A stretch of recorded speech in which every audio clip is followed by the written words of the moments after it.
అక్క ఏమైంది అక్క? ఏం చెప్పమంటవే, నేను జాబ్ తెచ్చుకున్నాక పెళ్లి చేసుకోవాలనుకుంటే అమ్మ వాళ్ళు నాకు పెళ్లి చేసి ఎలగొట్టాలని చూస్తున్నారు. నేను కూడా చెప్పిన అక్క అమ్మతోటి బాబుతోటి, అక్క జాబ్ వచ్చేదాకా చదువుకుంటా అన్నదని, అప్పటిదాకా పెళ్ళొద్దని అన్నదని చెప్పిన. అయినా అమ్మ నాన్న ఇంటలేరు ఇప్పటికి కూడా. ఖచ్చితంగా నీకు చెయ్యాలనే అనుకుంటారు అక్క. అమ్మ ఆల్రెడీ పైసలు కూడా అరేంజ్ చేసుకుంది. వాళ్ళు ఆల్రెడీ డిసైడ్ అయిపోయారు నాకు పెళ్లి చేయాలని. నేను కన్న కళలన్నీ సర్వనాశనం చేశారు. నేను జాబ్ కుట్టాలి, మంచిగా బతకాలనుకున్నా, కానీ నన్ను బతకనిచ్చట్లేరు.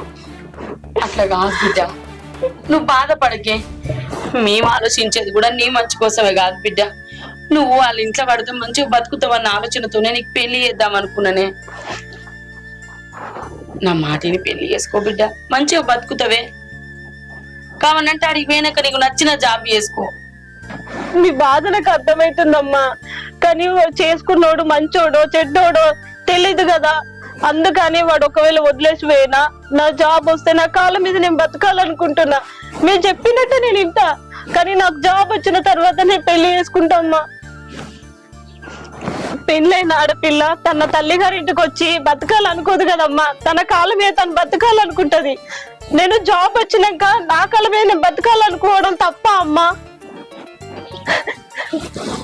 అమ్మ, మా ఫ్రెండ్స్ కూడా వాళ్ళ అమ్మ నాన్న మాట విని పెళ్లి చేసుకున్నారు. ఎప్పుడు వాళ్ళు ఎంత కష్టాలు పడుతున్నారో నాకు తెలుసు, నా కళ్ళారా చూస్తున్నా. నేను కూడా అలా కష్టాలు పడాలా చెప్పమ్మా? అది చేసుకున్నవాడు మంచోడో చెడ్డోడో తెలియదు కదా. నేను కూడా అలాగే మీ ఇంటికి వచ్చి ఏడుకుంటుండల్లా.